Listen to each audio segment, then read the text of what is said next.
Hello and welcome back to sax.co.uk. We're back in London, and before we start I will just address the elephant in the room. Yes, we are both in shorts, and yes, I am wearing sandals. We are recording on the hottest day of the year, and I'm not sorry. We are all melting in here today. But we are back with some more mouthpieces, and today we're going to be looking at high baffle tenor mouthpieces. Now, for a more in-depth analysis as to what high baffle tenor mouthpieces are, please go on our website, check out the blogs, check out some more videos, because we've got plenty of information that's going to really deep dive into the mechanics of it. But as a quick reminder for everyone watching, fundamentally, you've got the tip opening of the mouthpiece and then you've got the chamber. Now, the more mass you add into that area, say it will look like a step, the quicker the air goes through, the brighter the sound. A high baffle piece has got a lot of mass, it'll be a lot brighter. What we've done, well, what I've done, and the colleague behind the camera over there, I'd say hello, but you're not there. You have no idea what's going on at all.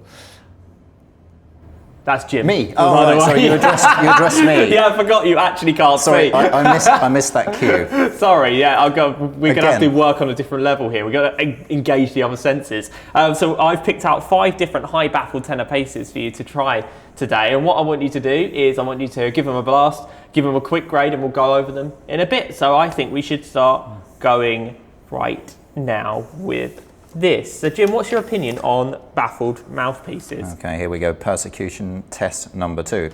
Baffled mouthpieces in general, they used to be my cup of tea in brief. I would say about 10 years ago, I used to play a Guardala Crescent. I really liked it because it just gave me that extra power and edge, and I could lift my sound above all that noise around me. So in general terms, they're very useful if you're in the context of a very noisy band, you know, for example, a funk band, a soul band, something like that. So that extra wedge behind the tip, as you described, what it does is it allows the vibrations when the air column as it goes through the mouthpiece to vibrate very quick at that part of the mouthpiece. And as a result, oh, thank you. All right, adjust the mouthpiece. As a result, you get a very quick airflow and a much brighter sound. So it's great for those kind of setups. So it's not so much my kind of cup of tea at the moment. I'm more of a sort of rollover baffle guy, shall we say. But I'm very happy to test these baffled pieces, as you say, on the hottest day of the year.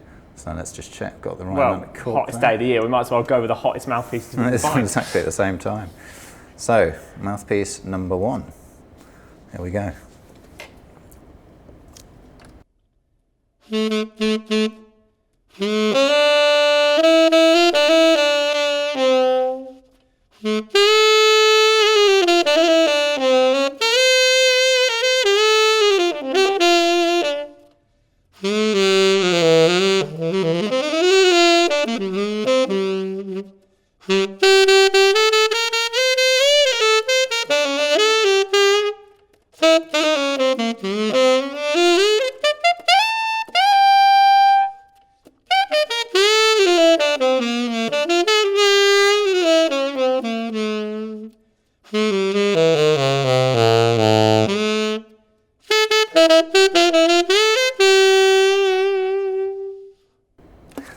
Okay, for me that's not as edgy and laser beam-like as it could be. I was sort of getting myself prepared for that kind of feeling.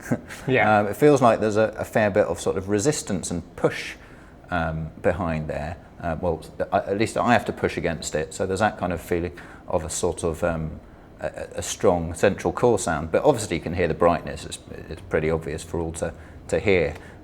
So I like that little bit of kind of warmth in the sound, because that's always what I look for in a tenor sound in general terms.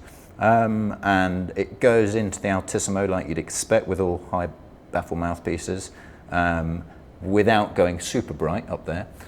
So it's got a nice sort of kind of middle voice high baffle mouthpiece, shall we say. It's not one of the sort of paint stripper jobs. So I love it. What would you give it out of 10? So I'm gonna start using 0.5 measures again, just like I did last time. So I'm gonna score this one a 7.5. A 7.5 out of 10. We're going in very hard. That's great. So when you're talking about the altissimo there, well, do you find that high baffle mouthpieces might help, say, a player who might be struggling to get the altissimo to voice very easily. Would you say a high baffle tenor piece would help towards that? Yeah, they definitely do. They definitely kind of raise your game in that area.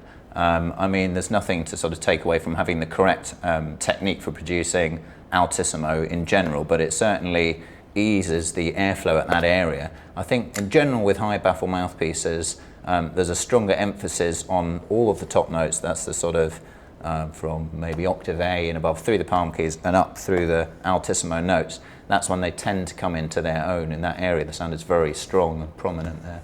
Yeah, so you find the wedge would help just get the air through that space. It does, yeah. It's almost like it shifts the range of the tenor saxophone up maybe half an octave or so. You know, this is the place you're going to be playing on the tenor sax from now on. This is the suitable range based on the fact that you now have this high baffle mouthpieces in place. That's not to say that it doesn't work down at the bottom. It's just naturally it lends itself to playing higher. Right, let's see. Okay. It should be in place there. Yeah. So let's give number 2 a go. Okay.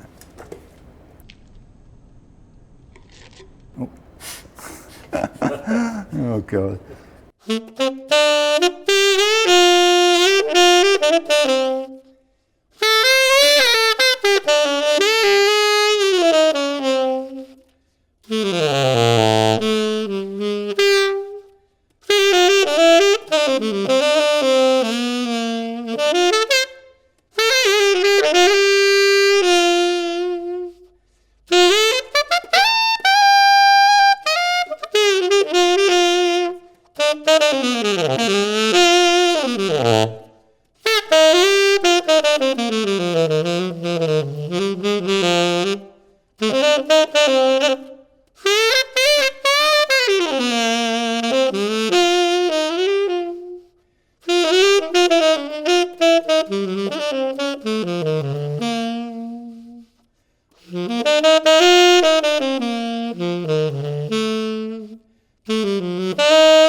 Yeah, it took me a little bit longer to get into this one because at first I was kind of slightly getting an unwanted sound around the sort of second octave. And then after about 30 seconds or so, I think I found where the sound was. For me, it plays with a full tone, and it quite likes to go into a subtone, which is why I was kind of experimenting with that sort of sound later into that playing excerpt there. For me, when you really push it on the bright side of things, it goes a little overly edgy, and so I'm going to score it slightly lower than the first one. I think I have a sneaking suspicion as to what it is because I felt the telltale bit of. Don't go. Okay, all right. Don't go all savant on this. I'll just leave that alone. But it's got a big, rich sound. It's certainly a big sound. I think if anything, I'm just struggling a bit resistance-wise. I probably need a slightly lighter reed, so you have to really push the air through it. But I'm going to score this one 7 out of 10. A nice 7 out of 10. Now, that is a very respectable score.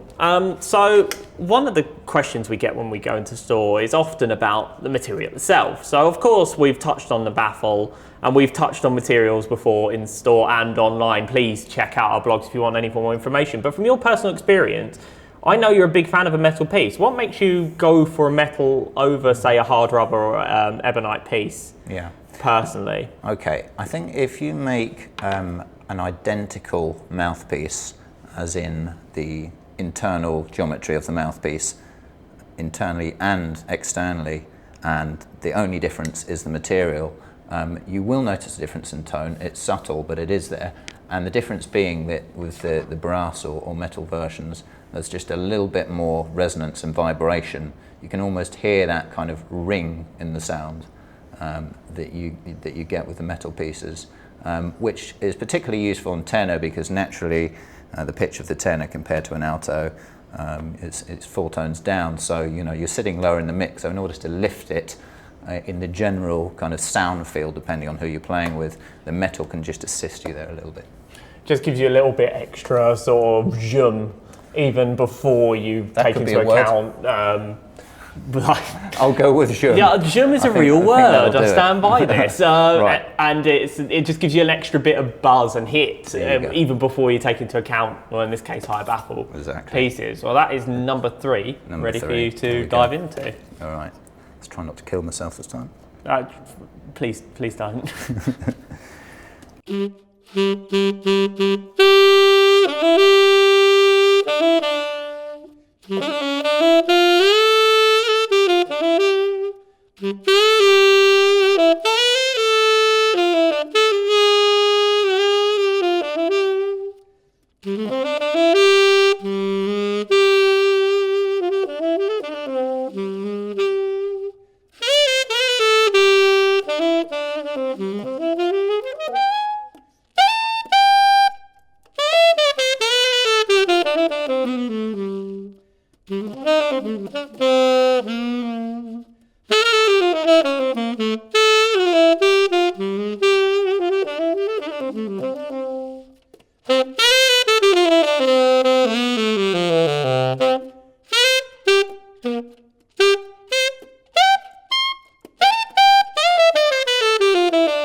Just had to test that it was a high baffle mouthpiece by just giving it some kicks there at the end. Because for me, this feels much more sort of middle ground mouthpiece. There's a lot of kind of warm core in the sound, really. I see. It feels like we're going back to that slant video that we did a little bit before.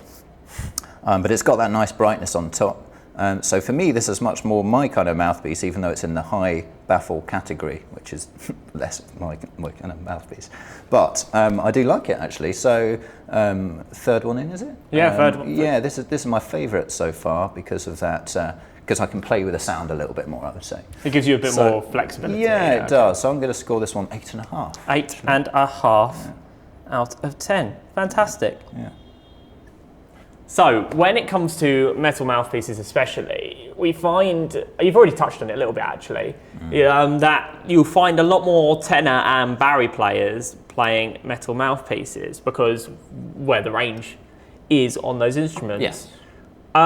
We get a lot of people coming in about alto metal mouthpieces, which we're not touching on today, but we typically don't recommend alto metals unless it's a specific need. Now, why do you think that is? Well, I think it just links on from the answer I gave before, which is if you're already adding some extra kind of brightness and that sort of ringing sound that I mentioned if you'd sort of already encounter that within the tenor sound, and then you add that on to the higher pitch point that we're at with the alto pieces, then it's a sort of like double whammy of brightness, and that can be too much at that higher range. So, in other words, it's not actually necessary to go to a metal mouthpiece when you can get away with the sort of warmth of an ebonite piece on an alto, and you cross that with the the natural pitch setting of an alto. It tends to sound about right. In that context. So that would be my answer there. I picked up a metal piece for my alto and I exclusively use it for sort of big, sort of poppy, disco-y stuff because it's just so much cut. Whereas on the tenor, even with these high baffle pieces, you're finding so much complexity in the tone, including hopefully number 4. No, exactly. I mean, I found the same thing. I actually used to play, just briefly, I used to play a metal alto mouthpiece, but it was one that had a lot of richness and kind of core in the sound. It was an SR Tech Pro, and it was great for the pop stuff, and I really thought it was doing well in my big band setting. And then I just realised it was maybe just a little bit too thin on some of those upper notes, because those sort of palm notes on the alto can start to get a bit kind of thin sounding if you've got a metal piece that just thins it out even more, so you need to take care of that area on the alto. So that was my sort of decision there. But for some people, in the pop music context, it could be great on the alto. Anyway, back to the tenor. So this is the next one. Yeah, number 4. Make sure I don't kill myself again. Again, just try your best not to. All right, okay.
Yeah,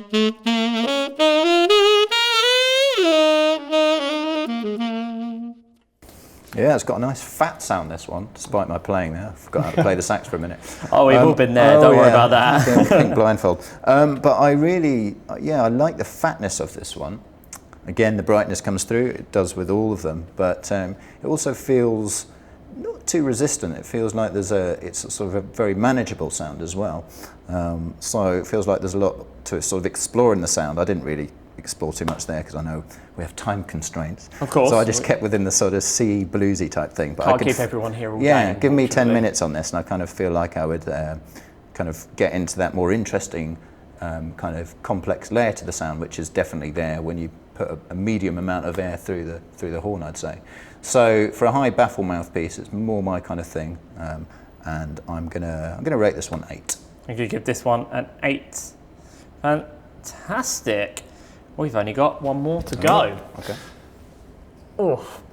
Now, one thing that is worth bearing in mind if you are looking to come in and try some metal mouthpieces, which you absolutely should, is that they are not the cheapest of the mouthpieces on the market. Mm-hmm.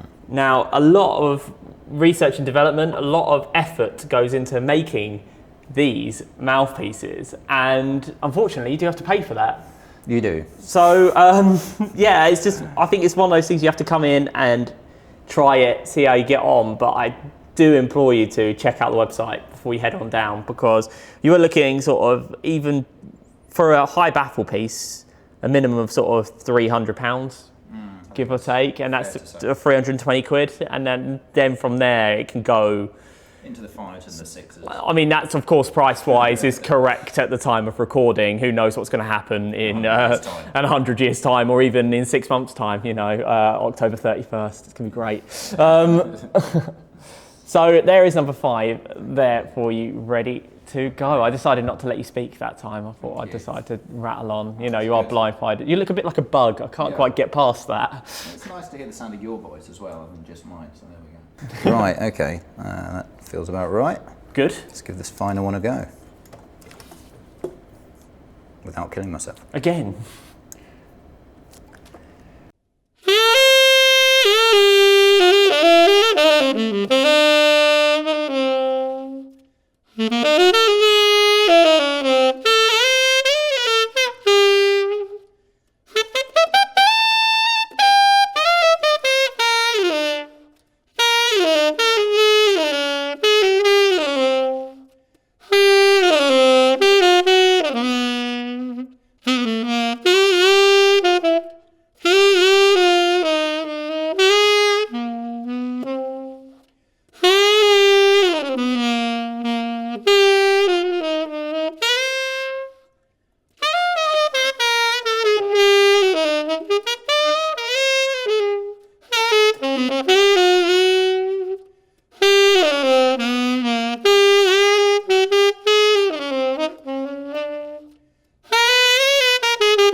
Okay. So that's I think the biggest sounding one out of the whole selection so far.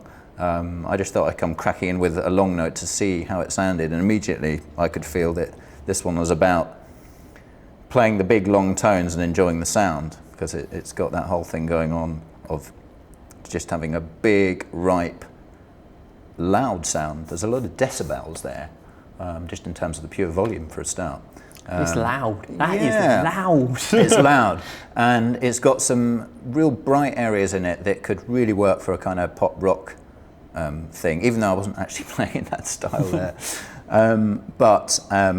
Yeah, and for me it got, in certain areas there, the sound just got a little bit sort of unwanted in its edginess, but I think it's one of these, the funny thing about playing the high baffle mouthpieces is you really have to adjust all of this, you have to tame your style.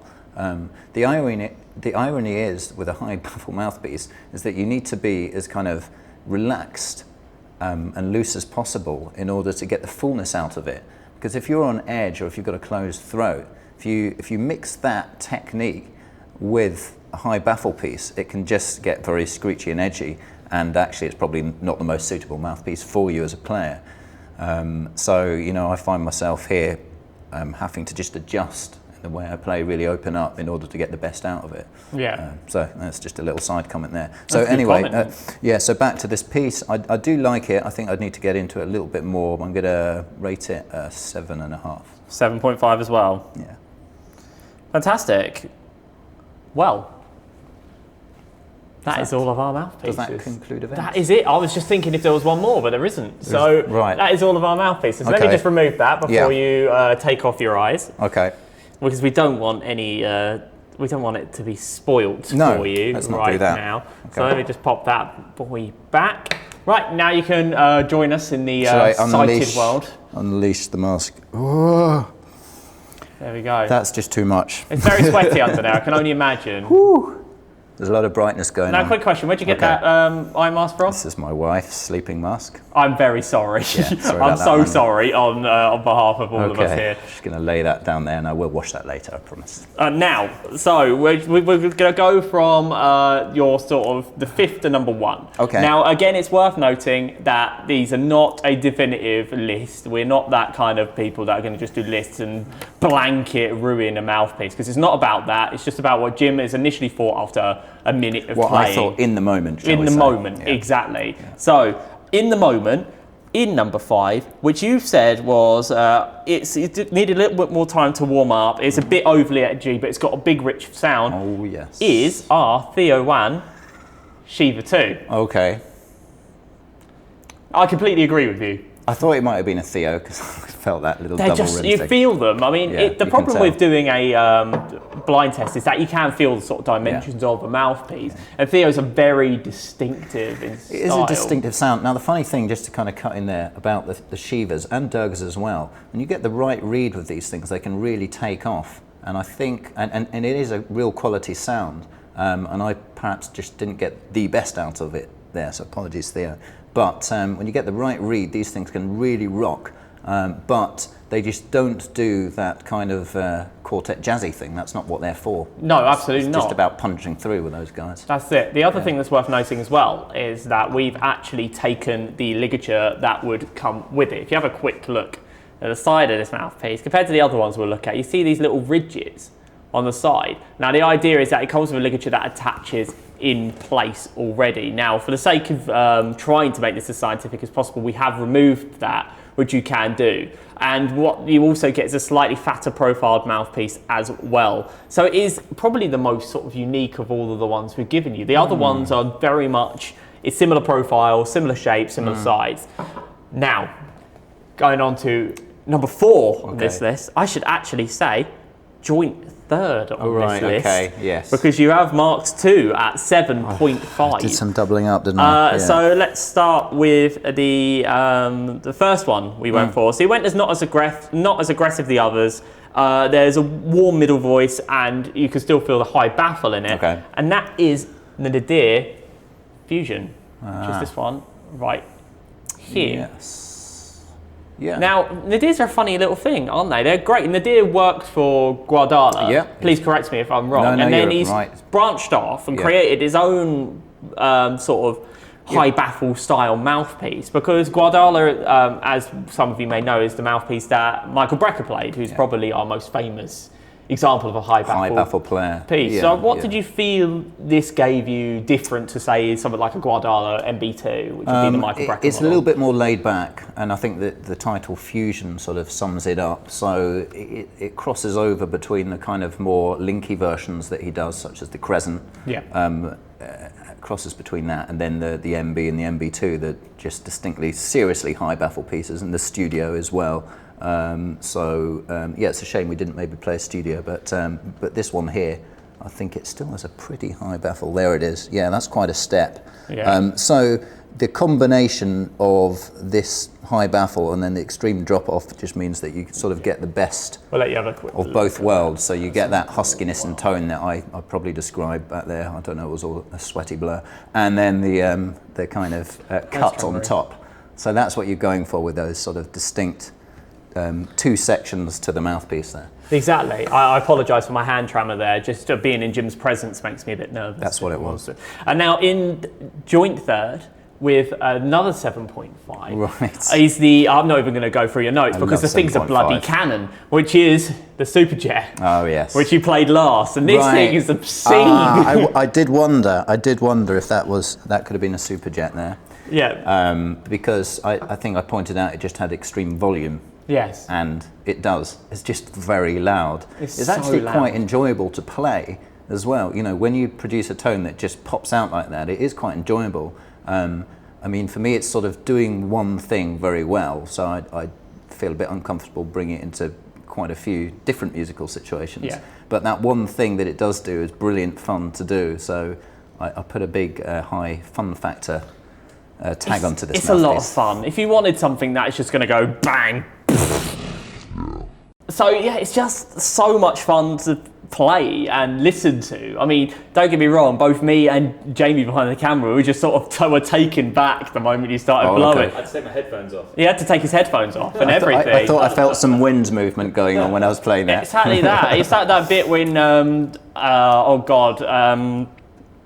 Back to the Future, where he plays the guitar into the air, it just knocks him backwards. Turn and it it's up to 11. Exactly that idea, and it's great. And if you want to turn it up to 11, if you want a proper rock and roll sound, I can't think of anything that really does it. But the problem is, it's not got the flexibility. Yeah, I think Jody would probably say it does. Of course it would. And it has to a degree, but only to a degree. Only to a degree. Now, rated in second, you give it, it's a nice fat sound, complex layer, with an 8 out of 10 is the other Jody piece, which is the DV. Oh, right, okay, yes. Yeah, nice. Now, the DV is really unique because it's actually not quite as heavily baffled as the other pieces we've got here, but what if you can see there, what it does is actually cuts away from the table directly. Now, correct me if I'm wrong, but I believe that you're going to get more resonance just from the reed alone if you cut away from the table. Yeah, that's right. It's a really unique thing to do. I don't know if anyone else does it.